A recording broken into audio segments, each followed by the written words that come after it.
안녕하세요. 대우 멘토 황대근입니다. 오늘 삼형 ENC 함께 살펴보도록 하겠습니다. 최근에 전환사채를 결정했다라는 이야기가 나왔죠. 약 신주가 18.1만 주가 추가가 됩니다. 그렇게 되면 공급이 증가를 하니까 가격은 하락하는 구조가 만들어지는데 개인 투자자 입장에서 살펴봤을 때 과연 정말 주가 부양에 대한 의지가 있는 게 맞는 게 확실한가? 뭐 이런 의문점도 생각이 들고 있습니다. 최근 들어서 사실 기자재 업체들과 엮이면서 영일만 이슈가 있었죠. 그래서 이 부분을 통해서 강한 모멘텀을 받을 수 있었습니다. 그리고 나서 어떤 주가 부양에 대한 정책을 계속해서 펼쳐 나가게 되면 밸류에이션이 업된 모습까지도 어느 정도 만들어줄 수 있지 않을까 생각을 하고 있는데 이 전원사채를 결정을 하게 되면서 이런 부분이 모두 물거품이 되지 않았나 또 생각을 하고 있습니다. 실제로 사실 위기가 기회가 될 수 있다라는 관점도 존재를 하죠. 이렇게 악재에 대한 얘기가 나와주고 있을 때 오히려 기회에 되는 기회의 순간인 경우가 좀 많이 있었는데 수급적인 측면을 봤을 때 웨인이 조용하게 매집세를 유지를 해주고 있습니다. 이 부분에 대한 사항 함께 체크를 해보고 가격적인 부분까지 알아봐야겠죠.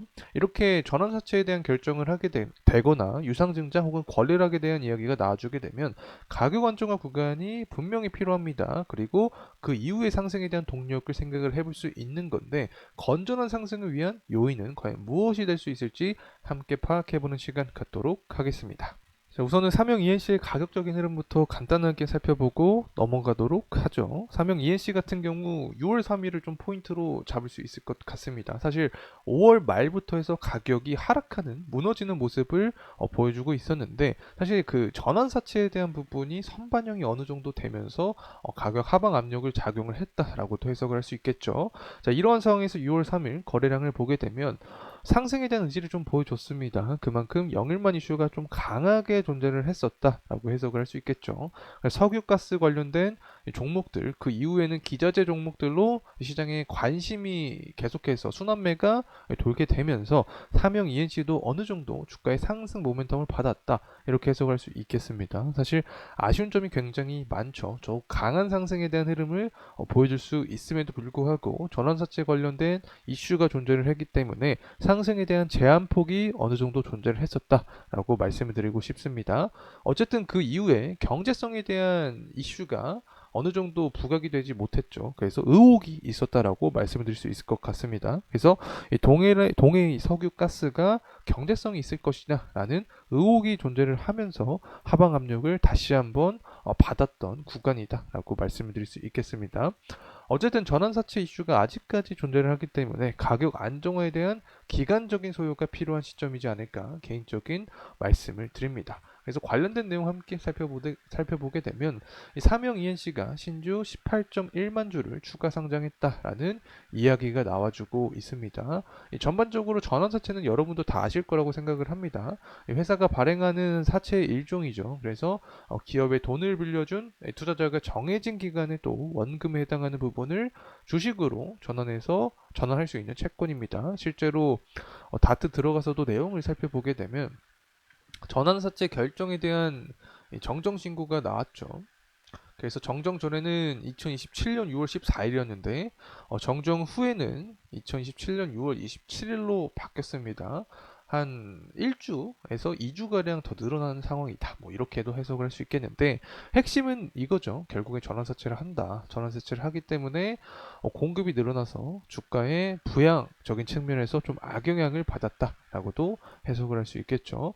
실제로 삼형 ENC 같은 경우에는 영업이익 측면에서 봤을 때 23년입니다. 23년 3월 달부터 점점 반등해주는 모습을 보여줬습니다. 사실 적자에 대한 부분을 계속해서 보여주고 있긴 하지만 실적의 개선세가 눈에 들어오고 있는 상황이었다. 이렇게 말씀을 드릴 수 있겠죠.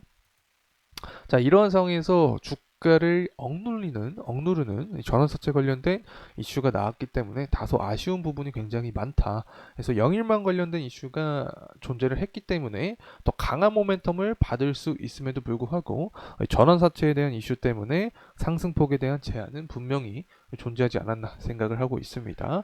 자, 그렇다면 삼형 ENC가 건전한 상승을 위해서 어떠한 부분이 필요할까? 이렇게 이야기를 좀 해보면 결국에는 환율이 높아지는 모습을 보여줘야 됩니다. 사명 ENC 같은 경우에는 다양한 부분과 엮이면서 주가가 상승했었던 모습을 보여줬습니다. 방산에 대한 부분도 존재를 했었고 조선 기자재 관련된 부분도 존재를 했습니다. 이 두 가지 측면을 봤을 때 공통적인 사항은 환율이다. 고환율에 대한 시장의 어떤 부분이 부각이 된다라고 하면 삼형 ENC는 관련된 수혜를 받으면서 주가 역시 상승 탄력을 받을 수 있겠죠. 현재 환율은 1390원 정도를 근접한 모습을 보여주고 있습니다.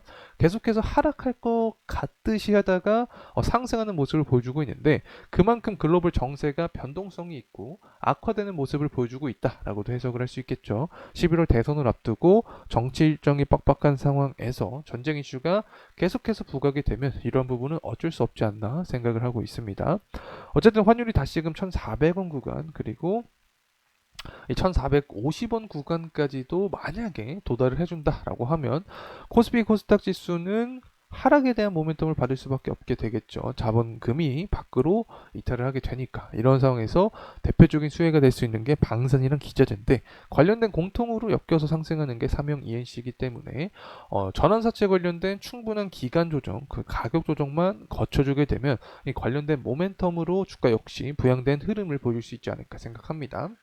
그리고 기자재 업체들의 대표적인 주가 상승 모멘텀은 바로 유가죠. 바로 LNG 모멘텀과 엮여 있기 때문에 유가가 직접적인 영향을 줄 수 있다라고 해석을 할 수 있겠는데 유가 역시 상승 탄력을 받고 있습니다. 그래서 4월 달에 기록을 했던 80불 후반대 그리고 23년 하반기에 기록했던 90불 정도를 다시 한번 형성을 해준다라고 하면 고유가에 대한 시장의 분위기가 형성이 될 수 있다. 그래서 고환율과 고유가에 대한 가장 수혜주가 될 수 있는 게 조선이다. 그 중에서도 조선 기자재 업체들도 관련된 수혜를 받을 수 있기 때문에 이 부분을 좀 우리가 주목할 필요가 있지 않을까 개인적으로 생각을 하고 있습니다.